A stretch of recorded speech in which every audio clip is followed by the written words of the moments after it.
విశాఖపట్నంలో అత్యంత దారుణమైన ఘటన చోటు చేసుకుంది. ఓ నౌకాదళ ఉద్యోగి తన స్నేహితురాలిని అతి కిరాతకంగా హత్య చేసి శరీరాన్ని ముక్కలు ముక్కలుగా నరికి ఫ్రిడ్జ్లో దాచిపెట్టాడు. గాజువాక పరిధిలోని ఎల్బీ నగర్లో ఆదివారం రాత్రి ఈ ఘోరం జరిగింది. నిందితుడు స్వయంగా పోలీస్ స్టేషన్లో లొంగిపోవడంతో ఈ దారుణం వెలుగులోనికి వచ్చింది.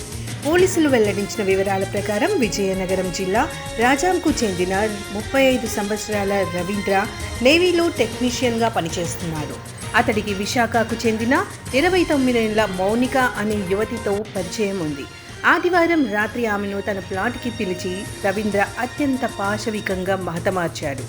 అనంతరం మృతదేహాన్ని ముక్కలు చేసి 2 మూటల్లో కట్టి ఫ్రిడ్జ్లో దాచాడు. ఈ ఘాతకం తర్వాత అతడి స్వయంగా పోలీసుల ఎదుట లొంగిపోయాడు. నిందితుడు ఇచ్చిన సమాచారంతో పోలీసులు ఘటనా స్థలానికి చేరుకుని ఫ్రిడ్జ్లో ఉన్న శరీర భాగాలను స్వాధీనం చేసుకున్నారు. అయితే మృతురాలి తల భాగం ఇంకా లభ్యం కాలేదని, దానికోసం గాలిస్తున్నట్లు పోలీసులు తెలిపారు. రవీంద్ర భార్య నెల రోజుల క్రితమే పుట్టింటికి వెళ్లినట్లు తెలిసింది.